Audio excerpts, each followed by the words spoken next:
یا ابت انی قد جاءنی من العلم ما لم یأتک فاتبعنی اہدک صراطا سویا یا ابت لا تعبد الشیطان ان الشیطان کان للرحمن عصیا۔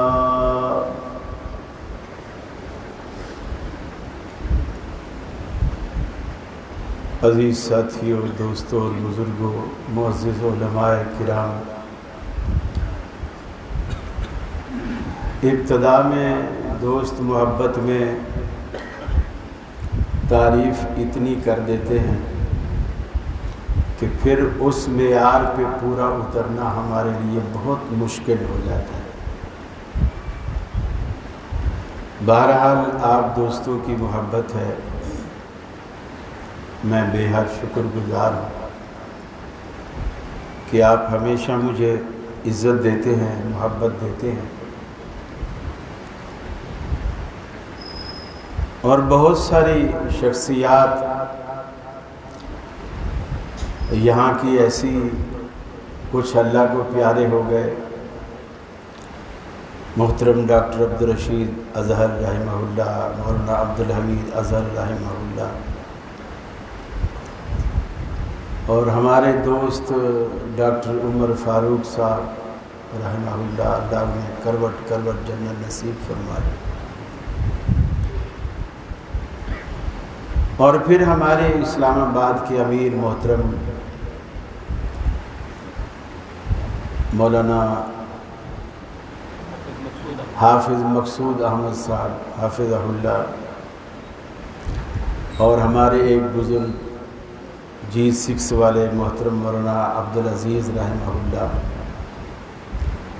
اور پھر خاص کر ہمارے یہاں کے آپ کے گجر برادری کے محترم بھائی یوسف سلفی صاحب، طاہر کٹاریہ صاحب، مولانا عبدالرؤوف صاحب، یہ ہمیشہ مجھے عزت دیتے ہیں، اور میں بھی سچی بات ہے آپ لوگوں کے لیے یہی دعا کرتا ہوں کہ اللہ آپ کو دنیا اور آخرت دونوں جہانوں میں عزت نصیب فرمائے۔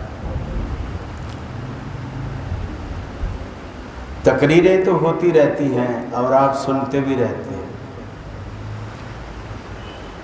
اصل چیز یہی ہے کہ آدمی دنیا میں رہ کر اپنی عاقبت سنوار جائے، یہ ہے اصل کام دنیا میں کرنے کا۔ تنظیم سازی کا بھی یہی مقصد ہونا چاہیے، تبلیغ کا، دعوت کا، جلسے کا، جلوس کا، کانفرنسوں کا، تدریس کا، یہی مقصد ہونا چاہیے کہ دنیا میں رہتے ہوئے ہم آخرت کیسے سنوار سکتے ہیں، آخرت ہم سنوار کے جائیں۔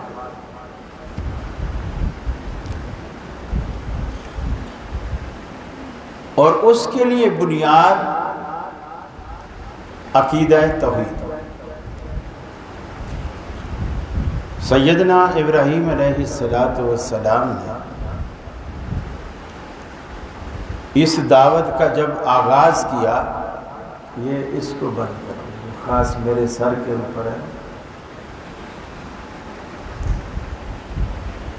سیدنا ابراہیم علیہ السلام نے جب دعوت کا آغاز کیا تو ان کو سب سے بڑی مشکلات اسی عقیدہ توحید کی وجہ سے ان کے سامنے آئیں، لیکن انہوں نے نبھایا۔ میں انشاءاللہ آپ کا زیادہ وقت نہیں لوں گا، مجھے 40 منٹ کا کہا گیا ہے، 40 منٹ آپ کے لوں گا، اور اس کے بعد ایک اور پروگرام ہے میرا خیال ہے یہاں ساتھیوں کا، اور شاید یہ جو پہلے موضوع آپ لوگوں نے رکھا ہوا تھا اس کے بدلنے کی وجہ بھی یہی ہے کہ اس کے لیے وقت تھوڑا زیادہ درکار تھا، جو آج کی نشست میں وقت نہیں تھا۔ ابراہیم علیہ السلام نے دنیا کو بتلایا کہ دنیا میں جینا، مرنا، عبادات، قربانیاں، یہ سب کچھ اگر اللہ کے لیے نہیں ہے تو پھر کچھ بھی نہیں۔ دیکھیے دنیا میں 4 بڑے اہم رشتے ہوتے ہیں اور ان سے محبت کی جاتی ہے۔ والدین کا رشتہ، جب بچہ ہوتا ہے انسان تو اسے ماں باپ کی ضرورت ہوتی ہے، وہ ان کے رحم و کرم پر ہوتا ہے۔ اور جب شادی ہو جاتی ہے تو اس کی وہ محبت ماں باپ سے بیوی کی طرف منتقل ہو جاتی ہے، پھر بیوی سے بڑا پیار کرتا ہے، حتیٰ کہ جوائنٹ فیملی سسٹم والے اکثر جانتے ہیں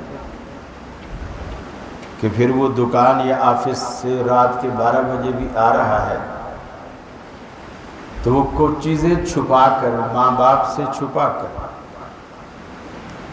12-1 بجے بیگم کے لیے لا رہا ہوتا ہے، اور صبح اماں دیکھتی ہے کہ کچرا کنڈی میں کچھ ڈبے ایسے خالی پڑے ہوئے ہیں جو گھر میں نہیں تھے، یہ باہر سے آئے۔ یہ جوائنٹ فیملی سسٹم میں اکثر ہوتا ہے۔ پھر جب اس کی اپنی اولاد ہوتی ہے پھر وہ محبت بیوی سے بچوں کی طرف منتقل ہو جاتی ہے، اور ایک انسان کا اپنا رشتہ اس کے اپنے وجود، اپنی جان کے ساتھ ہوتا ہے۔ لیکن قربان جائیے، سیدنا ابراہیم علیہ السلام نے یہ 4 نازک رشتے، اپنی جان سے پیار، بیوی سے پیار، بچوں سے پیار اور ماں باپ سے پیار، یہ 4 نازک رشتے اس کی عظمت پہ قربان کر دیے۔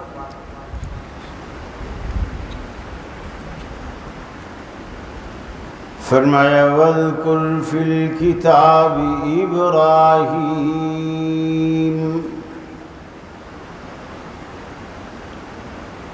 اے حبیب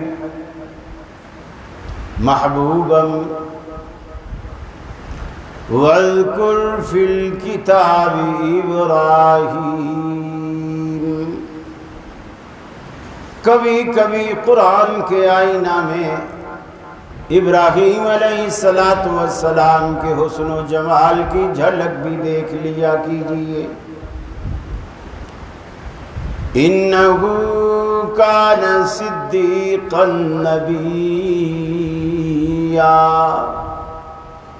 ابراہیم علیہ السلام تو ہمارے سچے پیغمبر تھے، ہمارے وفادار تھے، ہم سے محبت کرنے والے تھے، جو وعدے ہم سے کیا کرتے تھے انہیں نبھانے والے، پورا کرنے والے تھے، وعدے کو سچا کر دکھانے والے تھے، جو باتیں ہم نے انہیں کی ان باتوں پر پورا اترنے والے تھے۔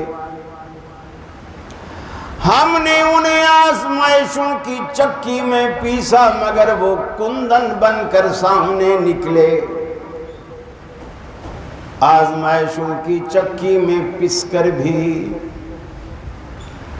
بالکل اسی طرح سرخرو ہوتا ہے انسان ٹھوکریں کھانے کے بعد، رنگ لاتی ہے ہنا پتھر پہ پس جانے کے بعد۔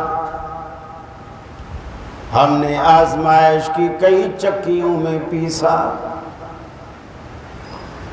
سب سے پہلے جس گھر میں آنکھ کھولی وہ صرف بت پرست کا گھر ہی نہیں، بت گھر کا گھر ہے، بت بنانے کی فیکٹری لگی ہے، وہاں پہ خدا تیار ہوتے ہیں، پھر خدا بکتے ہیں، سوکھتے ہیں، آگ میں پکتے ہیں، رنگ روغن ہوتا ہے، پھر مارکیٹ میں آتے ہیں۔ مشرکوں کی عقل دیکھیے، ہاتھوں سے بناتے ہیں مٹی کے، پھر بھٹے میں پکاتے ہیں۔ ارے جو خود بھٹے میں پک رہا ہو وہ تمہیں دوزخ کی آگ سے کیا بچائے گا؟ پھر وہ تو سستا زمانہ تھا۔ آج کے زمانے کو دیکھیے، آج بھی غریب کوئی مٹی کے لیتے ہیں، کوئی چینی کے بناتے ہیں، کوئی تانبے اور پیتل کے بناتے ہیں، اور جو اور زیادہ مالدار امیتابھ بچن جیسے ہوتے ہیں وہ سونے اور چاندی کے بناتے ہیں، اور انہیں گھروں میں رکھ کر ان کے آگے سجدے کرتے ہیں، نذر و نیاز کرتے ہیں، دکھڑا سناتے ہیں، دعائیں مانگتے۔ ابراہیم علیہ السلام نے اس گھرانے میں آنکھ کھولی جو بتوں کو پوچھتا نہیں بلکہ بت بناتا ہے۔ جب انہوں نے دعوت کا آغاز کیا تو سب سے پہلی مخالفت باپ کی طرف سے کھڑی ہوئی، بیٹا یہ تو عجیب بات، تو ابا کے کاروبار کا معاون بننے کی بجائے ابا کے کاروبار کو لات مار رہا ہے، ہماری روزی کو لات مار رہا ہے، ہمارے چلتے کاروبار کو مٹانا چاہتا ہے۔ سب سے پہلی مخالفت باپ نے کی۔ ابھی ابراہیم علیہ السلام کا الگ سے کوئی گھر نہیں، نہ کرائے کا کوئی مکان ہے، نہ کمائی کا کوئی اور ذریعہ ہے، لیکن جب باپ نے کہا اے بیٹے اگر تو باز نہ آیا اپنی اس تبلیغ سے باز نہ آیا تو یاد رکھ لے لَأَرْجُمَنَّكَ وَاهْجُرْنِي مَلِيًّا، ہم تمہیں پتھر مار مار کے ہم تمہیں ہلاک کر دیں گے، رجم کریں گے۔ اپنی دعوت چھوڑ دے، تبلیغ چھوڑ دے۔ اللہ رب العالمین کے حکم سے باپ جیسے رشتے کو قربان کر دیا، گھر چھوڑ دیا، لیکن توحید کا پرچم جو ہاتھ میں تھام چکے تھے اسے سرنگوں نہیں ہونے دیا۔ توحید کا اعلان اسی طرح جاری رکھا، ابا کو چھوڑ دیا، اور جب شادی کر لی حضرت ہاجرہ سے، اللہ نے اسماعیل علیہ السلام بھی عطا کر دیے۔ اللہ نے حکم دیا اے ابراہیم یہ دوسری آزمائش، اپنی بیوی کو بھی اپنے بچے کو بھی ویرانے میں بٹھا دیجیے، ایک مشکیزہ کھجوروں کا ہے، ایک پانی کا ہے، بے آب و گیا وادی میں، جہاں نہ پانی ہے نہ زراعت اور کھیتی باڑی ہے نہ آبادی ہے، ایک خاتون اور ایک گود میں لیٹا بچہ ویرانے میں چھوڑ کے آئے، رب العالمین سے دعا کی ربنا انی اسکنت من ذریتی بواد غیر ذی زرع عند بیتک المحرم، میں تیرے عزت والے گھر کے پاس اپنی بیوی بچوں کو چھوڑ کے جا رہا ہوں، جہاں نہ پانی ہے نہ کھیتی باڑی ہے، بے آب ہو گیا وادی میں، اللہ میں نے تیرے حکم سے چھوڑ دیا، اللہ کے حکم پر بیوی کی محبت کو، بچے کی محبت کو بھی قربان کر دیا۔ روایات میں آتا ہے جب چھوڑ کر آنے لگے پیچھے بیوی دوڑی، ابراہیم ہمیں یہ بھی تو بتاؤ کس کے حکم سے ویرانے میں بٹھا کے جا رہے ہو، کس کے سہارے پر چھوڑے جا رہے ہو، ہم کھائیں گے کہاں سے، پیئیں گے کہاں سے؟ ابراہیم علیہ السلام نے زبان سے کچھ نہیں بولا۔ حضرت ہاجرہ نے خود پوچھا کہ کیا اللہ کا حکم ایسا ہے کہ تم ہمیں یہاں چھوڑو؟ سر ہلا دیا، ہاں کے اشارے میں سر ہلا دیا۔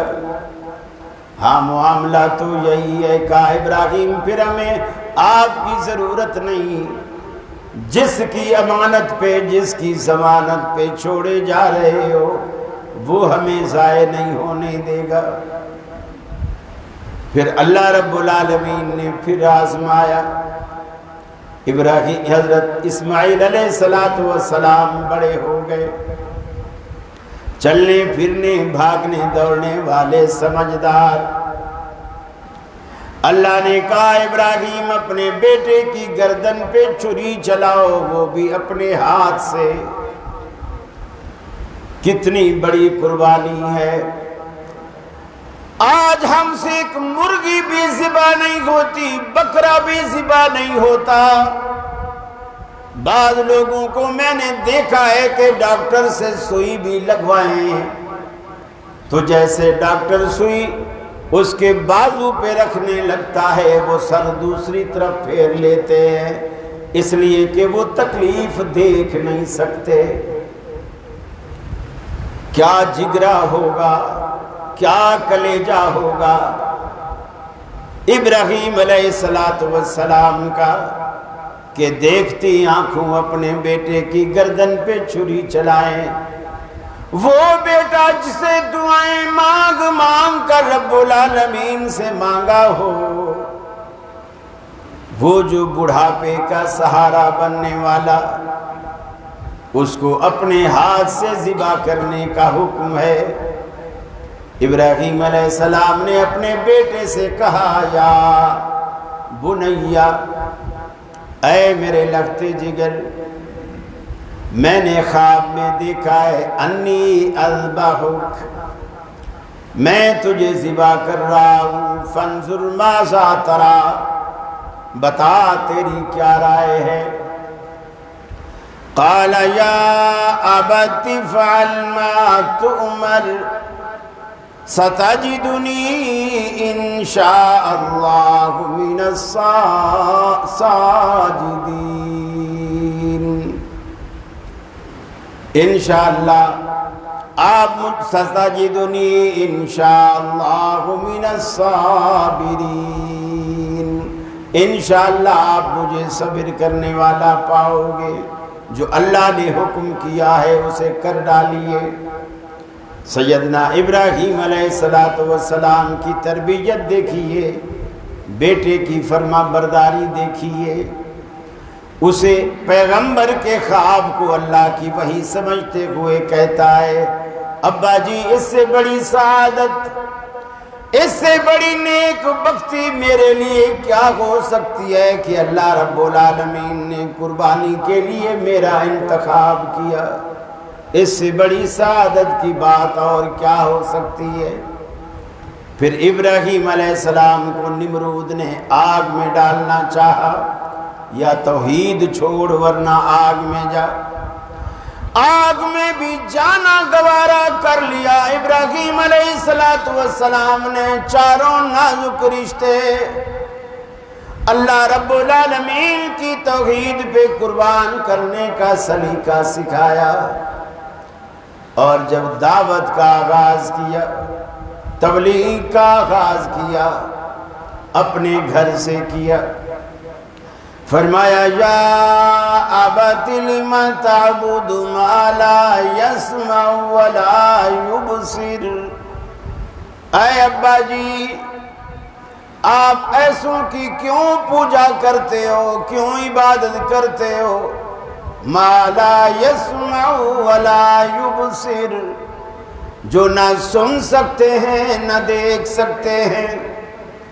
آپ ان کے آگے سجدے کرتے ہو، ان کے آگے اعتکاف بیٹھتے ہو، مٹھائیوں کے تھال رکھتے ہو، یہ دیکھ نہیں سکتے، ان سے التجائیں کرتے ہو، فریادیں کرتے ہو، نفع اور نقصان کی دعائیں کرتے ہو، یہ سن نہیں سکتے۔ ایسے بہروں کو، ایسے اندھوں کو پکارنا، لما تعبد، ابا جی ابراہیم علیہ السلام نے یہاں یہ نکتہ بھی سمجھا دیا۔ ہر بندے سے پوچھو ایسا کیوں کرتا ہے، اس کی دلیل مانگو، دلیل کے بغیر تمہاری ہر بات باطل ہے، جب تک اس کے پیچھے کتاب و سنت کی مضبوط دلیل موجود نہ ہو۔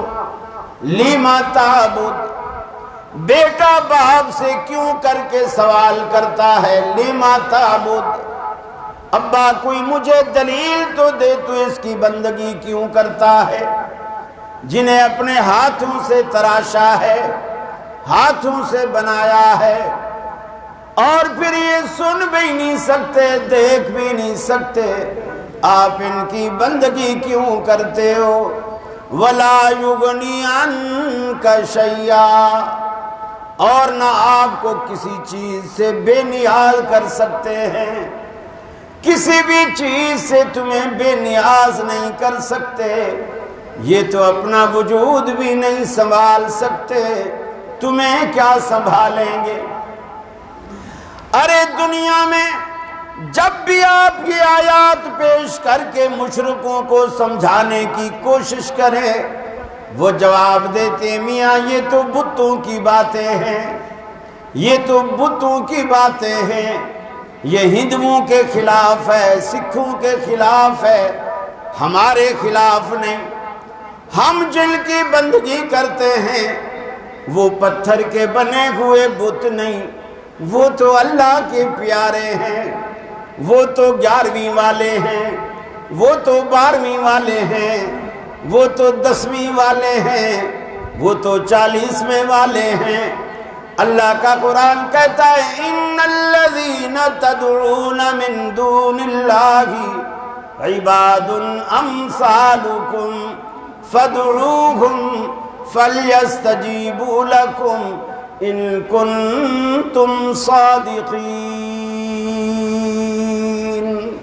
ارے جن کو تم اللہ کے سوا پکارتے ہو عباد امثالکم، وہ بھی تو تمہارے جیسے بندے ہیں، بت کبھی ہمارے جیسے بندے نہیں ہو سکتے، عباد امثالکم تمہارے جیسے بندے ہیں، فادعوہم فلیستجیبوا لکم، انہیں پکار کے دیکھو، اگر تم سچے ہو تو انہیں چاہیے کہ تمہیں جواب دیں۔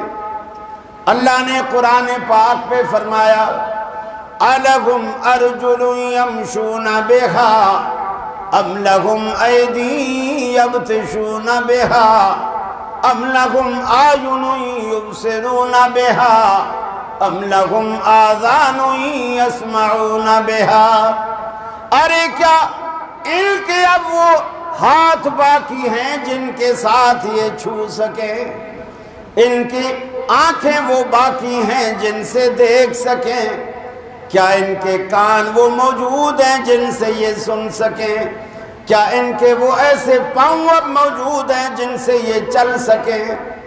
دنیا میں جتنے بھی بزرگ آئے جب مر جاتے ہیں ان میں سے اللہ کہتا ہے کہ ہم روح نکال لیتے ہیں، کرنٹ نکال لیتے ہیں، ہاتھ موجود ہوتا ہے لیکن ہاتھ کام نہیں کرتا، کان موجود ہوتا ہے مرنے کے بعد کان کٹتے نہیں ہیں، کان رہتے ہیں، زبان رہتی ہے، بول نہیں سکتی، آنکھ ہوتی ہے، دیکھ نہیں سکتی، کان ہوتے ہیں، سن نہیں سکتے، پاؤں ہوتے ہیں، چل نہیں سکتے۔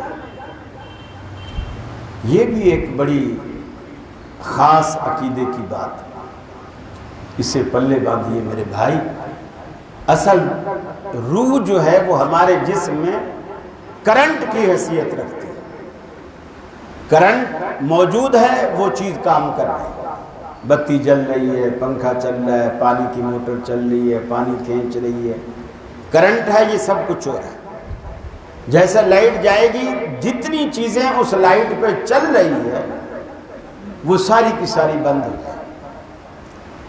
یہ انسان کے اندر جو روح ہے یہ اسی طرح کا ایک کرنٹ، ہم سن بھی رہے، دیکھ بھی رہے، بول بھی رہے ہیں، چل بھی رہے ہیں، ورنہ وہی انسان جو تھوڑی دیر پہلے بھاگ رہا تھا، کسی مقابلے میں اس نے دوڑ میں حصہ بھی لیا اور راستے میں اسے ہارٹ اٹیک ہوا اور فوت ہو گیا، اب وہ دوڑنا تو دور کی بات ہے، وہ آہستہ سے بھی نہیں چل سکتا۔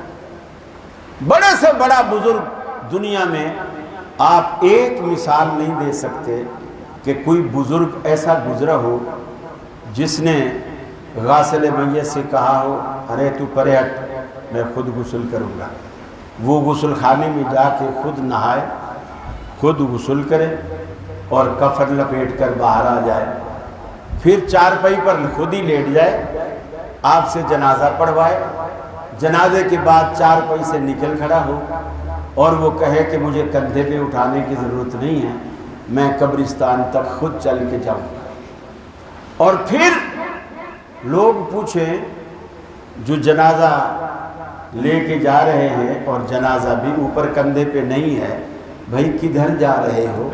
وہ بتائیں یہ جو سامنے ہمارے آگے آگے چل رہا ہے نا کفن پہن کے، اس کو دفنانے جا رہے ہیں۔ تو لوگ کہیں گے کہ پاگل لوگ ہیں، اس کو دفنانے جا رہے ہیں، وہ آگے چل رہا ہے، زندے کو بھی کوئی دفناتا ہے؟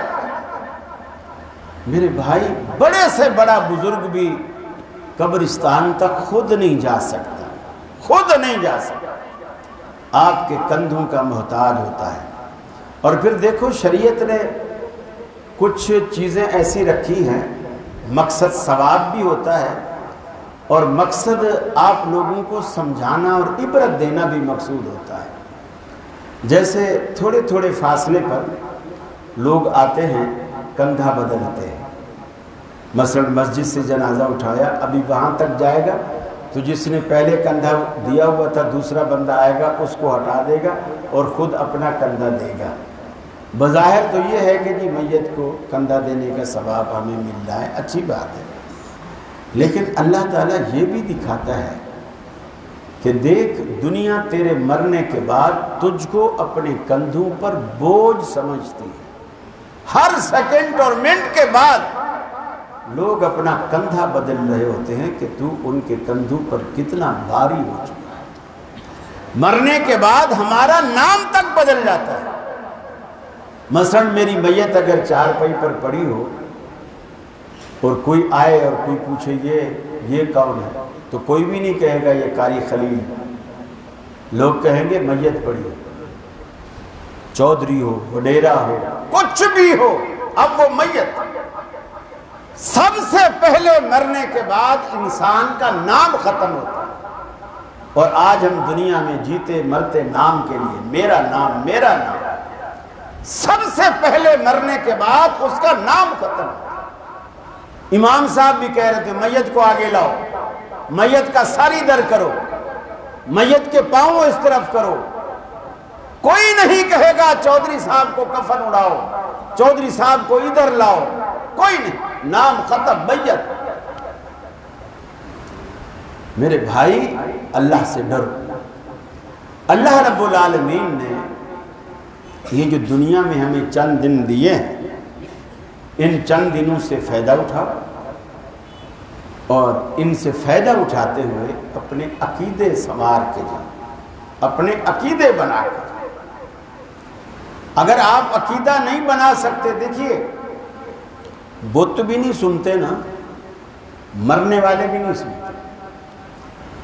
ٹھیک ہے، بعض روایات جس کے بارے میں آتا ہے کہ جی انہو لیسمع قرع عالہ، کہ وہ لوٹنے والوں کے جوتوں کی آہٹ کو بھی سنتا ہے۔ یہ ایک مخصوص موقع اور مخصوص عمل ہے، ہر وقت کی بات نہیں ہے۔ لوٹنے والوں کی سنتا ہے تو آنے والوں کی کیوں نہیں سنتا؟ لوٹنے والوں کی سنتا ہے، آنے والوں کی کیوں نہیں سنتا؟ اسی طرح سیدنا عمر فاروق رضی اللہ تعالی عنہ نے جب رسول اکرم صلی اللہ علیہ وسلم نے کلیب بدر والوں کو سنوایا اور ان سے باتیں کی، جو گڑھے میں کفاروں کی لاشیں گرائی ہوئی تھی بدر میں، اور ان کے کنارے کھڑے ہو کر کہ میرے رب نے جو مجھ سے وعدے کیے تھے میں نے تو اسے سچا پایا، کیا تم نے بھی انہیں سچا پایا جو رب نے تم سے وعدے کیے تھے؟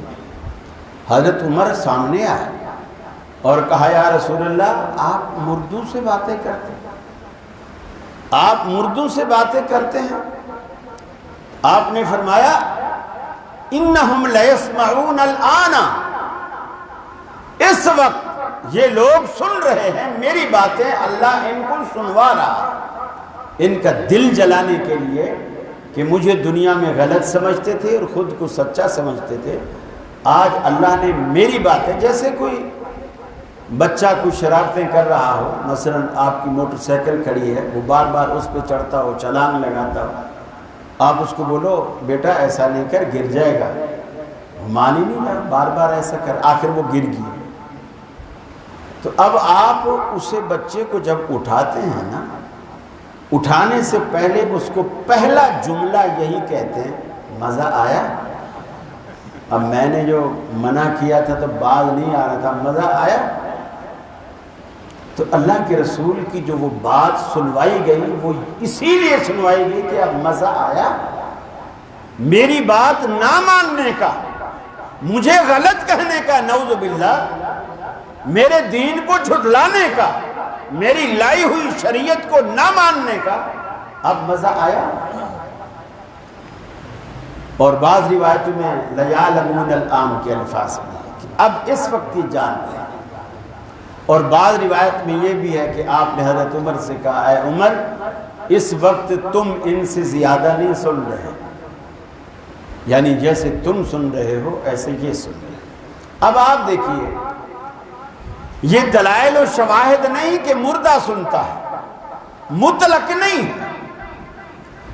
اگر مردے سنتے ہوتے تو جب آپ کسی قبر پہ جا کر السلام علیکم یا اہل القبور کہتے ہیں، وہ اگر سن رہے ہیں تو بعض لوگوں کا یہ بھی عقیدہ ہے وہ جواب بھی دیتے ہیں۔ آپ ان کا کبھی کسی نے کسی قبر سے کسی مردے کا جواب سنا ہے سلام کا؟ کبھی سنا ہے آپ لوگوں نے؟ تھوڑا بولو تو صحیح، اسلام پولیس سے ڈرے گئے، پتہ نہیں کیا نہیں سنا۔ اب یہ کتنے کمال کی بات ہے، وہ مردہ ہو کر میں زندہ ہوں، میں اس کو سلام کرتا ہوں، وہ مردہ ہو کر میرا سلام سن رہا ہے اور میں زندہ ہو کر اس کا جواب نہیں سن رہا۔ عجیب بات نہیں؟ مردہ زندے کا سلام سن رہا ہے اور زندہ مردے کا جواب نہیں سن رہا۔ یہ عجیب فلسفہ ہے۔ کراچی میں میرے ایک دوست ہے، بلکہ وہاں ایک جماعت ہے پوری جن کا عقیدہ ہی ہے، میں زیادہ تعارف نہیں کراؤں گا، بس وہ ایک جماعت ہے، پوری جماعت جن کا عقیدہ یہ ہے کہ قبر کے اوپر اگر چڑا یا چڑی یعنی نر اور مادہ اگر آ کے بیٹھے ہیں تو قبر والے کو پتہ ہوتا ہے اس میں چڑیا کون سی ہے اور چڑا کون سا ہے۔ وہ گوجرا والے والوں کو بتا سکتا ہے کہ یہ چڑا ہے، اسے لے جاؤ ہوٹل پہ پکاؤ کھاؤ، اور چڑیا ہے اسے چھوڑ دو۔ یعنی وہ مردہ نر اور مادہ کا فرق چڑا اور چڑی کا کر لیتا ہے۔ میں نے اسے کہا میں نے کہا اگر یہ بات درست ہے جو تو کہہ رہا ہے تو پھر تو ہمیں قبرستان جانا ہی نہیں چاہیے، قبرستان جانا ہی نہیں چاہیے۔ کہنے لگا کیوں؟ میں نے کہا اللہ کے بندے، جس مردے کی نظر اتنی تیز ہوئی پڑی ہے کہ منو من مٹی کے اندر سے چیڑے اور چڑی کا فرق بھی دیکھ لیتا ہے، جب تو قبر پہ کھڑا ہوگا تو یہ تیرا جو ایک سوت بھی نہیں ہے موٹائی کپڑے کی، اس کی نظر کو یہ روکے گی؟ بولے توبہ توبہ توبہ، تیری تو ذہنیت ہی گندی ہے۔ میں نے کہا میری ذہنیت گندی نہیں، تیرا عقیدہ گندا ہے۔ تم قبرستان میں مردوں کو کیا دکھانے جاتے ہو؟ جانا ہی نہیں چاہیے قبرستان۔ ابراہیم علیہ السلام نے اپنے باپ کو یہی دعوت دی، ان کی کیوں پوجا کرتے ہو؟ لِمَ تَعْبُدُ مَا لَا يَسْمَعُ وَلَا يُبْصِرُ وَلَا يُغْنِي عَنْكَ شَيْئًا۔ کسی چیز سے بھی آپ کو بے نیاز نہیں کر سکتے، آپ کی ضرورتیں پوری نہیں کر سکتے، آپ کی حاجتیں پوری نہیں کر سکتے۔ حتیٰ کہ دنیا میں اللہ کے بڑے بڑے برگزیدہ پیغمبر بھی کسی مصیبت اور پریشانی میں پھنس گئے تو انہوں نے بھی اللہ کو پکارا۔ اللہ کا قرآن کہتا ہے وَظَنُّونِ ذَهَبَ مُغَاضِبًا فَظَنَّ أَن لَّن نَّقْدِرَ عَلَيْهِ فَنَادَىٰ فِي الظُّلُمَاتِ أَلَّا إِلَٰهَ إِلَّا أَنتَ سُبْحَانَكَ إِنِّي كُنتُ مِنَ الظَّالِمِينَ۔ فرمایا ذرا مچھلی والے کا حال بھی سنو۔ ارے لوگ تو کہتے ہیں فلاں پیر نے بیڑا ڈوبتے ہوئے ترا دیا، فلاں پیر نے بیڑا ڈوبتے ہوئے ترا دیا۔ اللہ کا پیغمبر بیڑے میں سوار ہے اور بیڑا ڈوب رہا ہے۔ اللہ کا پیغمبر جس بیڑے میں سوار ہے، جس کشتی میں سوار ہے، وہ کشتی منجدار میں پھنسی ہے۔ یونس کو باہر نکالا تو کشتی بچی۔ بار بار قرآن ڈالتے ہیں، بار بار قرآن ڈالتے ہیں، ارے یہ نیک آدمی ہے، کوئی اور ہوگا، پھر ڈالتے ہیں قرآن یونس کے نام، پھر ڈالتے ہیں قرآن یونس کے نام۔ مچھلی نے نوالا بنایا۔ مجھے بتلاؤ یونس پہ مشکل آئی کہ نہ آئی؟ اسلام آباد والو، یونس پہ مشکل آئی کہ نہ آئی؟ ارے جو خود مشکلوں میں گھرا ہو وہ کبھی مشکل کشا نہیں ہو سکتا، جو خود حاجتوں میں اور ضرورتوں میں گھرا ہو وہ کبھی حاجت روا نہیں ہو سکتا۔ مشکل کشا وہی ہوا کرتا ہے جس پر خود کبھی مشکل نہ آئے، حاجت روا وہی ہوا کرتا ہے جس پر خود کبھی حاجت نہ آئے۔ یونس علیہ السلام نے مچھلی کے پیٹ میں جا کر کے دعا کی، احساس ہوا، بغیر اذن کے بھاگنے کا احساس ہوا، فوراً کشتی میں دعا کی الہ العالمین بے شک میں تیری اجازت کے بغیر بھاگا ہوں، مجھ سے یہ بھول ضرور ہوئی ہے، لا الہ الا انت سبحانک انی کنت من الظالمین۔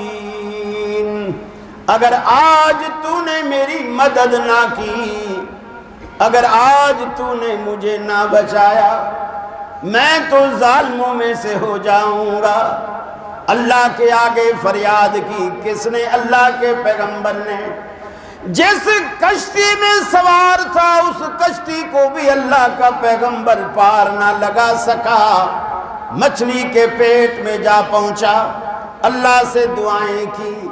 اللہ قرآن میں کہتا ہے لولا انہ کان من المسبحین، اگر یونس کے لبوں پر ہمارا نام نہ آتا، اگر یونس اپنی مشکل میں ہمیں نہ پکارتا، لَلَبِثَ فِي بَطْنِهِ إِلَى يَوْمِ يُبْعَثُونَ، ہم قیامت تک یونس کو مچھلی کے پیٹ میں رکھتے، ہمارے سوا کوئی اس کی دستگیری نہ کر سکتا۔ یہاں تو پیر بیڑے ترا رہے ہیں، وہاں تو پیغمبر بھی مجبور ہیں، اس کی نصرت کے ملنے کے منتظر ہیں، اللہ کی نصرت کے ملنے کے منتظر ہیں۔ ابراہیم علیہ السلام نے اپنے باپ سے کہا، ابا جی آپ کو میری بات ہر صورت ماننی ہوگی، انی قد جانی من العلم ما لم یاتک، اللہ نے مجھے ایسا علم وحی عطا کیا ہے، میرے سر پہ رسالت اور نبوت کا ایسا تاج رکھا ہے جس کا تقاضا ہے کہ باپ ہونے کے باوجود تو میری پیروی کرے، فاتبعنی اہدیک صراطا سویا۔ اے میرے ابا جی، عمر میں آپ بڑے ہیں، رشتے میں آپ بڑے ہیں، میں عمر میں چھوٹا ہوں، میں رشتے میں چھوٹا ہوں، مگر جو مرتبہ رب العالمین نے مجھے عطا کیا ہے پیغمبری کا، اس پیغمبری کا یہ تقاضا ہے، باپ بھی مقتدی بنے گا، بیٹا بھی مقتدی بنے گا، دوست بھی مقتدی بنیں گے۔ آپ بے شک میرے باپ ہیں۔ ابراہیم علیہ السلام نے وہ دعوت پیش کی جو آج اہل حدیث دعوت پیش کرتے ہیں کہ جس ہستی کے سر پہ اللہ رب العالمین نے رسالت اور نبوت کا تاج سجا دیا ہو، اللہ کی قسم باپ بھی ہوگا تو پیچھے کھڑا ہوگا، چاچا بھی ہوگا تو پیچھے کھڑا ہوگا، صرف اور صرف وہی مصلی پر ہوگا جس کے سر پہ اللہ نے رسالت اور نبوت کا تاج سجایا۔ یہ آج ہماری بھی دعوت ہے۔ ابراہیم علیہ السلام نے اپنی باپ کو یہی دعوت دی۔ اللہ سے دعا ہے اللہ رب العالمین ہمیں کتاب و سنت کو سمجھنے کی اور اس پر عمل کی توفیق عطا فرمائے۔ وآخر دعوانا ان الحمد للہ رب العالمین۔ میرا خیال ہے میں وقت پورا کر چکا ہوں۔ اللہ سے دعا ہے جو کچھ سنا گیا کہا گیا اللہ ہم سب کو عمل کی توفیق عطا فرمائے۔ آپ کا محبت سے آنا بیٹھنا اپنی جناب میں اللہ قبول و مقبول فرمائے۔ السلام علیکم۔ بس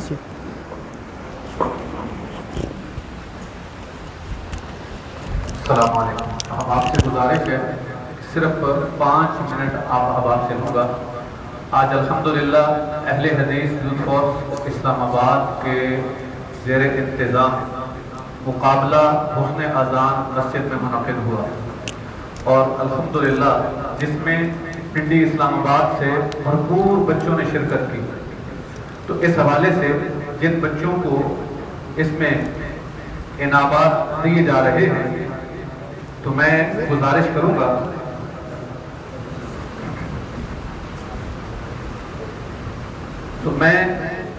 گا کہ آپ احباب ان بچوں کی حوصلہ افزائی کے لیے تشریف رکھیں، اور ان بچوں کی ماشاءاللہ رغبت اور جب شوق دیکھا تو یقیناً اہل حدیث یوتھ فورس اسلام آباد کے لیے بھی دل سے دعائیں نکلی۔ اور میں گزارش کروں گا اہل حدیث یوتھ فورس سے اور مرکز جمعیت اہل حدیث اسلام آباد کے قائدین سے کہ ضرورت ہے کہ بچوں کے اندر اس شعور کو اجاگر کرنے کے لیے اس طرح کے مقابلے اور بھی وقتاً فوقتاً منعقد ہوتے رہنے چاہیے۔ تو آج کے اس حسن اذان مقابلہ میں اول انعام دینے کے لیے میں گزارش کروں گا اپنے مہمان گرامی فضیلت الشیخ قاری خلیل الرحمن جاوید حفظہ اللہ سے کہ وہ اپنے دست مبارک سے اس بچے کو انعام سے نوازیں۔ پہلی پوزیشن حاصل کرنے والے ہیں محمد بن قاری آفتاب۔ ماشاءاللہ اس بچے نے 85 نمبر حاصل کیے ہیں، 100 میں سے 90 میں سے 85 نمبر حاصل کیے۔ پہلے دو